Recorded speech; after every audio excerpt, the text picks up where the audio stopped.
నమస్కారం, మీరు చూస్తున్నారు హెచ్ఎన్9 టీవీ. కడప జిల్లా బ్రహ్మంగారి మఠ మండలం కేశవాపురం గ్రామం నుండి వైసీపీ నియోజకవర్గ బాధ్యుడు శెట్టిపల్లి రఘురామరెడ్డి ఆధ్వర్యంలో తన కుమారులు నాగిరెడ్డి, బాబ్జీ, మండల కార్యకర్తలు, నాయకుల ఆధ్వర్యంలో ఇంటింటికి తిరిగి రాబోయే సార్వత్రిక ఎన్నికల నేపథ్యంలో శెట్టిపల్లి రఘురామరెడ్డిని అత్యధిక మెజారిటీతో గెలిపించాలని కోరుతూ ఇంటింటి ప్రచారం నిర్వహించారు. రాష్ట్రం అభివృద్ధి చెందాలంటే తప్పకుండా వైసీపీ ప్రభుత్వం అధికారంలోకి రావాలని ఎమ్మెల్సీ రమేష్ యాదవ్, జెడ్పీటీసీ రామగోవిందరెడ్డి అభివర్ణించారు. ఈ సందర్భంగా రఘురామరెడ్డి మాట్లాడుతూ, మన నియోజకవర్గంలో వైసీపీ ప్రభుత్వం వల్ల ప్రతి పేదింటికి లబ్ధి చేకూరింది అంటేనే ఓట్లు వేయండి అంటూ ప్రజలను కోరారు. ఈ కార్యక్రమంలో వైసీపీ అభిమానులు పెద్ద ఎత్తున పాల్గొన్నారు. ఈనాడు 2024 జరగబోయే ఎన్నికల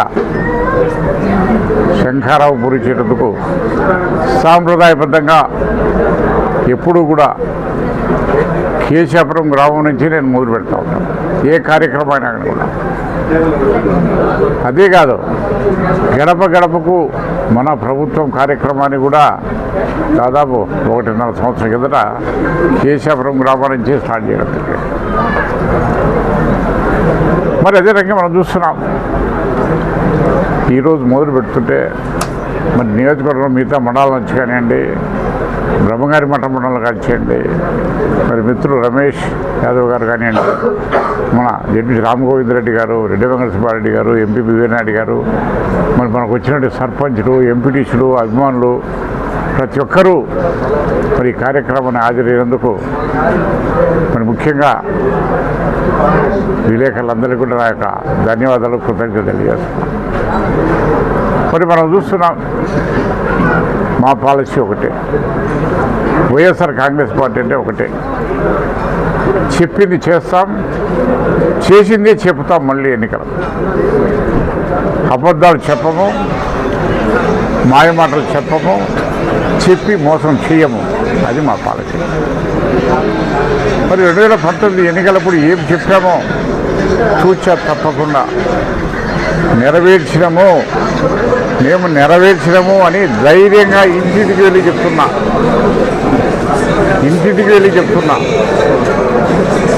మరి అదే రకంగా తెలుగుదేశం పార్టీకి ధైర్యము, దమ్ము ఉంటే 2014 వాళ్ళు చెప్పినట్టు మేనిఫెస్టో ప్రకారం చెప్పినటువంటి చేసి ఓట్లు అడిగే దమ్ము మీకుందా అని చెప్పేసి నేను అడుగుతాను. మరి అదే రకంగా మనం చూస్తున్నాం, కేవలం జన్మభూమి కమిటీలో సర్వనాశనం చేసినటువంటి రాష్ట్రాన్ని, దోచిపెట్టినటువంటి రాష్ట్రాన్ని, అవినీతిమయంలో కురికిపోయినటువంటి రాష్ట్రాన్ని మరి జగన్మోహన్ రెడ్డి గారు వచ్చిన తర్వాత కులాలకు మతాలకు సంబంధం లేకుండా, రాజకీయ పార్టీలకు అంతకంటే సంబంధం లేకుండా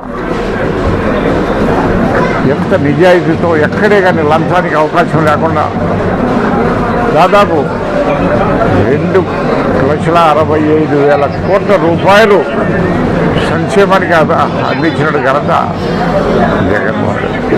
ఎక్కడైనా ఒక్క రూపాయి అవినీతి జరిగిందా? 2,65,000 కోట్ల రూపాయలు సంక్షేమ పథకాలకు మరి ఇస్తే ఎక్కడైనా ఒక్క రూపాయి అవినీతి జరిగిందా? అదే తెలుగుదేశం ప్రభుత్వంలో నీరు చెట్టు అని కోట్లాది రూపాయలు చెప్పినటువంటి ఘనత తెలుగుదేశం పార్టీ. మరి నీతి నిజాయితీతో చెప్పిన మాట కట్టుబడి ప్రభుత్వం ఏది అని చెప్పేసి మీరు ఒక దఫా ప్రజలు ఆలోచించుకోండి మనం చెప్తున్నాం. అన్నిటికీ మించి ఈరోజు చంద్రబాబు నాయుడు ఏం మాట్లాడుతున్నా ఆయనకే తెలియదు, ఏం చెప్తున్నాడో ఆయనకే తెలియదు. ఈరోజు ఆయనకి స్వతంత్రుడు కాదు, ఆయన కొందరు చెప్పు చేతుల్లో ఉన్నాడు. ఈరోజు జనసేన వాళ్ళ కాడికి పోయి ముందు బట్టమాడుచుకొని ఎట్లా ఉంటే ఆయన సంపాదించారు. జనసేన లేకపోతే అసలు తెలుగుదేశం పార్టీకి లేదని చెప్పేసి ఆ రోజులో అన్నారు. ఒక స్టేజ్లో పవన్ కళ్యాణ్ అన్నాడు, ఈ తెలుగుదేశం పార్టీని నేనే లీడ్ చేస్తున్నా, వాళ్ళది అయిపోయింది, చంద్రబాబు నాయుడు జైల్లో ఉన్నాడని చెప్పి జైలు నుంచి బయటకు వచ్చిన వచ్చారని చెప్పినటువంటి మాట అదే.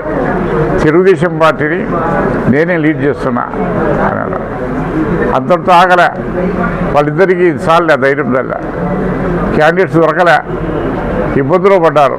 ఇంకా ఢిల్లీ పోయినాడు, మోడీ కలకాడ పోయి పడ్డాడు. 4 రోజులు ఇంటర్వ్యూ ఇవ్వకపోతే కదా పడిగాపులు కాస్తున్నాడు గేటు కాడ పడిగాపులు కాసినాడు. ఎట్లో ఒకట మీ యొక్క సహాయ సహకారాలు కావాలా, లేకపోతే నేను బతకలేనని చెప్పేసి అక్కడ తీసుకున్నాడు, పణం పెట్టాడు. వాళ్ళకి ఒకటే కండిషన్, అన్కండిషనల్గా మీరు ఏం చెప్తే చేశాను, నేను ఈరోజు సిద్ధంగా ఉన్నానండి అన్నాడు. మరి వాళ్ళు దాదాపు 5-6 పార్లమెంటు అసెంబ్లీ స్థానాలు తీసుకొచ్చారు అన్నాడు. ఇంకా ఇండైరెక్ట్గా కాంగ్రెస్తో కూడా పొత్తు పెట్టుకునే ప్రయత్నాలు చేస్తున్నాడు చంద్రబాబు నాయుడు, ఇండైరెక్ట్గా. ఎందుకంటే అప్పుడు బీజేపీ మోడీ ఇది చేస్తాడని చెప్పేసి ఇండైరెక్ట్గా కాంగ్రెస్తో కూడా ములాఖత్ కావాలనే ఆలోచన ఉన్నాడు. ఇంకా ఏ పార్టీలు వచ్చినా సరే కలుసుకోవాలనే ఉద్దేశం మీద ఈరోజు ఉన్నాను. ఏదో స్వామి చెప్తారు పల్లెల్లో, నీకు భయం అయితే నా చుట్టూ పడుకోండి అని. అట్లాగా ఆయనకు నమ్మకం లేదు కాబట్టి వీళ్ళందరినీ చుట్టూ పెట్టుకుంటున్నాడు. అవునా కదా, అందరికీ తెలుసు. మరి ఏదేమైనా కానీ ఒకటే ఈరోజు చెప్తున్నాను, గడప గడప తిరుగుతున్నాం, మీరు వస్తున్నారు ఇక్కడ. మేము ఒకటే అడుగుతున్నాం, మేము మంచి చేసి ఉంటే ఈ రాష్ట్రానికి, మీకు, మీ కుటుంబానికి, మీ ప్రాంతానికి ఓట్లు వేయండి అని అడుగుతున్నాం. చంద్రబాబు మేలు చేసి చంద్రబాబుకి వేయండి అని కూడా చెప్తున్నాం మేము ధైర్యంగా. మీకు ఆ ధైర్యం మీద చెప్పేదాన్ని తెలుగుదేశం చెప్పండి. చంద్రబాబు మేలు చేశాడా మీకు, మీ కుటుంబానికి? జగన్మోహన్ రెడ్డి మేలు చేశాడా? ఎవరికి మేలు చేస్తే వాళ్ళు ఓటు వేయండి అని ఆ ధైర్యము, దమ్ము తెలుగుదేశం పార్టీకి ఉందా, జనసేనకు ఉందా, బీజేపీకి ఉందా? అడగమనండి. లేదు చెప్పిన మాట ప్రకారము ఏ పార్టీ నెరవేర్చింది, ఏ ముఖ్యమంత్రి నెరవేర్చా అని చెప్పాలి. అదో ధైర్యమూ లేదు. ఎంతసేపు ఉన్నా ఢిల్లీ కావాలా, పవన్ కళ్యాణ్ కావాలా, ఇంకొక పార్టీ కాంగ్రెస్ కావాలా, ఇంకొకటి కావాలా, ఎన్ని పొత్తులు పెట్టుకుంటే ఏమవుతుంది?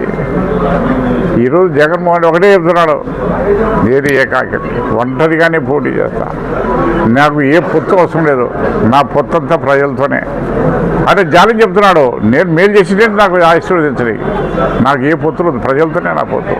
నేను డైరెక్ట్గా ప్రజలకు సేవ చేసిన, ప్రజలకు మేలు చేసిన, వాళ్ళే నాకు ఆప్తులు, వాళ్ళే నాకు అండదండలు. మరి ఈనాడు కేవలం చూస్తున్నాం, కొన్ని ఛానల్స్, కొన్ని పేపర్లు ఉన్నాయి. ఏ గ్రామానికైనా కలగలుగుతుంది. 5 కేంద్రం ఉన్నాయి, హెల్త్ క్లినిక్ ఉన్నాయి, అన్ని రకాల అభివృద్ధి జరిగింది, ఇంటింటికి సంక్షేమ పథకాలు జరిగినాయి. ఎక్కడో ఒకసారి ఒక చిన్నది పొరపాటు పట్టుకొని కొన్ని పత్రికలు మరి ఇవన్నీ కూడా వాస్తవాలు చెప్పకుండా కళ్ళబొల్లి కబుర్లు చెప్పాయి. ముఖ్యంగా నేను ఈరోజు చెప్తున్నా, ఏనాడు కూడా ఈనాడు అన్ని అసత్య ప్రసాదాలు చేస్తాను తప్పక వాస్తవాలు చెప్పడమే లేదు. ఈనాడు రోజు రేపు పేపర్ చూస్తా, ఫస్ట్ ఈనాడే చూస్తా. ఎక్కడో ఏదో మూల ఒక వాలంటీర్ తప్పు చేసే దాదాపు 2,50,000 వాలంటీర్లు చిత్తశుద్ధితో పనిచేస్తా అంటే ఒక్క వాలంటీర్ ఏదో ఎక్కడ పొరపాటు జరిగిందని చెప్పేసి అదే హైలైట్ చేస్తారు. కానీ ఈ 2,50,000 వాలంటీర్ చేసిన సేవ, వాళ్ళ యొక్క కృతజ్ఞత చేయాల్సిన బాధ్యత అందరి మీద ఉంది. మరి అదే రకంగా చూస్తాం, రోడ్డు చూస్తున్నాం, అభివృద్ధి చేశాం, అన్ని రకాలు చేస్తాం, బిల్డింగ్స్ కట్టించాం. చంద్రబాబు నాయుడు ఒక్క ఇంటికి స్థలం ఇవ్వలే, ఒక్క సెంటు భూమి ఇవ్వలే స్థలం. ఈరోజు దాదాపు 33 లక్షల కుటుంబాలకు ఇళ్ల స్థలాలు ఇచ్చాం, 22 లక్షలు ఇల్లు కట్టిస్తున్నాం. మరి అభివృద్ధి కాదా? మేము కట్టించే ఇల్లు కాదు, గ్రామాలే కట్టిస్తున్నాం. అదే ఒక మైకు దాదాపు 2,000 చిల్ల ఇల్లు కట్టిస్తున్నాం. చూడండి, కళ్ళుండే వాళ్ళతో పోయి చూడొచ్చు. చాలా గ్రామాలకు ఊర్లు కట్టిస్తున్నాం, రోడ్లు వేపిస్తున్నాం. మరి అన్నిటికి మించి ఈ మండలం బ్రహ్మంగారి మఠంలో ఉన్నాం కాబట్టి నేను ఒకటే చెప్తాను, ఈరోజు చంద్రబాబు నాయుడు కానీ, ఆ నాయకులు కానీ, ఈ జిల్లా నాయకులు కానీ, తెలుగుదేశం పార్టీ ఇన్ఛార్జీలు కానీ ఎవరైనా సరే, మీ హయాంలో, మీ జన్మలో ఎప్పుడైనా 17 టీఎంసీలు బ్రహ్మంసాగర్లో నీళ్లు పెట్టారా అని అడుగుతున్నా. మీ జన్మలో ఎప్పుడైనా 17 టీఎంసీ నీళ్లు పెట్టారా అని అడుగుతున్నా. మరి దాదాపు 45 కోట్ల రూపాయలతో ఖర్చు పెట్టి నీళ్లు బ్రహ్మంసాగర్ నుంచి నీళ్లు బయటకు వస్తుంటే, సీపేజ్ అవుతుంటే డయాఫ్రమ్ వాళ్ళు కట్టించి పోయిన సంవత్సరం 17 టీఎంసీలో బ్రహ్మం సాగర్ నీరు నింపిన ఘనత జగన్మోహన్ రెడ్డి గారు. మరి మనకు వెలుగోడు నుంచి కూడా కెనాల్ వచ్చేసి అప్పుడు అది 2500 క్యూసెక్ల కంటే ఎక్కువ వచ్చేది కాదు. అటువంటి దాన్ని 600 కోట్లు ఖర్చు పెట్టి 5000 క్యూసెక్ల కెపాసిటీతో ఆ కాలువ తయారు చేసినారు కాబట్టే మనకు బ్రహ్మం సాగర్ 17 టీఎంసీ నీళ్ళు వచ్చినాయి. ఈరోజు కూడా ఇంకా 2 టీఎంసీ ఉన్నట్టున్నాయి. ఈ 2 కూడా ఉంటాయి. ఈ పొద్దుట కూడా 2.5 టీఎంసీ ఈ పొద్దుట కూడా ఉన్నాయి. మరి మీరు జన్మలో అసలు ఏముదైనా 4-5 టీఎంసీల కంటే ఎప్పుడో పెట్టారా తెలుగుదేశం పట్టారు? ఆ కాలువల గురించి అనుకున్నారా? ఈరోజు పూర్వలు కానివ్వండి, బద్వేలు కానివ్వండి, నీళ్ళు ఎవరు అడిగినా అందరికీ ఇస్తున్నాం. 2 పంటలు లక్ష్యంగా పెట్టుకుంటున్నాం. అది వైఎస్ఆర్ కాంగ్రెస్ పార్టీ ఘనత. ఈరోజు మనం చూస్తున్నాం, విద్యా వ్యవస్థ చూస్తున్నాం. ఆ రోజు ఏ రకంగా స్కూళ్ళు ఉన్నాయి, ఆ రోజు స్కూల్లో ఎంతమంది పిల్లలు పోతున్నారు గవర్నమెంట్ స్కూల్స్లో, ఈరోజు స్కూళ్ళు ఏ రకంగా తయారైనాయి, ఈరోజు ఏ రకంగా విద్యాబోధన అంతా ఉంది. మరి కేవలం కాన్వెంట్కి పోయేటువంటి ఇంగ్లీష్ మీడియం కావాలంటే వాళ్ళకి వచ్చేసి ఈరోజు ప్రతి ఒక్క ఎలిమెంటరీ స్కూల్లో కూడా ఇంగ్లీష్ మీడియం పెట్టకుండా అన్ని రకాలు చేసాము. ఇది ఇప్పుడే చూశాను ఇక్కడ కేశాపురంలో. ఒకప్పుడు నేను చూశాను, ఇప్పుడు లాస్ట్ 19 ఎలక్షన్ చూశాను, మళ్ళీ మధ్యలో చూశాను. ఆ స్కూల్ ఏ రకంగా ఉండేది చూడండి. ఈరోజు ఏ రకంగా చెప్పండి. మంచి టాయిలెట్స్ కట్టించి వాళ్ళకి బ్రహ్మాండంగా అభివృద్ధి. మరి ఇక్కడే ముడవాళ్ళ దగ్గరనే రైతు భరోసా కేంద్రం కట్టించాం, సచివాలయం కట్టించాం, హెల్త్ క్లినిక్ కట్టించాం. అన్ని రకాలు డెవలప్ చేసాం. ప్రజలకు అందుబాటులో ఉంది. ఈరోజు పెన్షన్ కానివ్వండి ఇంటికాడికి వస్తుంది, రేషన్ ఇంటికాడికే వస్తుంది. హాస్పిటల్ ఫ్యామిలీ డాక్టర్ కాన్సెప్ట్ కింద ఊళ్ళలోకే డాక్టర్లు వస్తున్నారు. విద్య, వైద్యం, ఆరోగ్యం, రైతు సత్యం చెప్పండి. రైతులకు ఈరోజు చూసాం. నేను ఫస్ట్ 85లో ఎమ్మెల్యేకి పోటీ చేసినప్పుడు చూశాను. తాగని నీళ్ళు 1000 అడుగులు బోర్లు వేసినా నీళ్ళు ఉండేవి కాదు.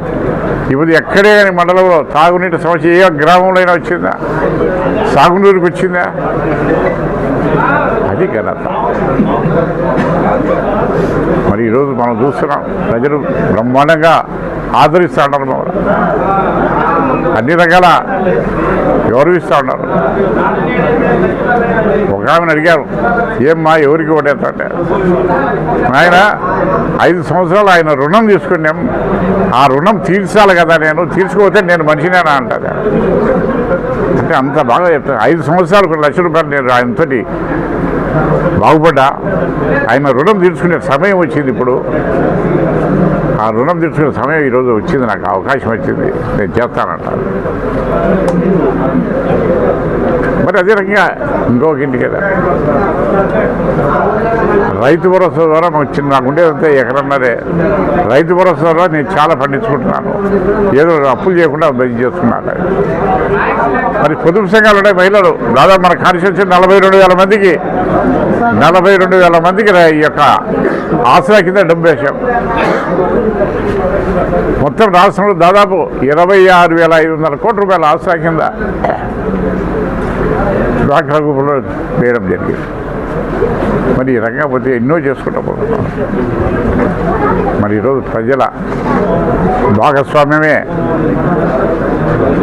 ప్రజలతో కూటమే మా యొక్క వైఎస్ఆర్ కాంగ్రెస్ పార్టీ ధ్యేయము, ఆశయము. ప్రజలే మాకు వారధులు, ప్రజలే మా కార్యకర్తలు. అదే మా ఇదారా. మేము ఏ పార్టీతో పొత్తులు పెట్టుకోము.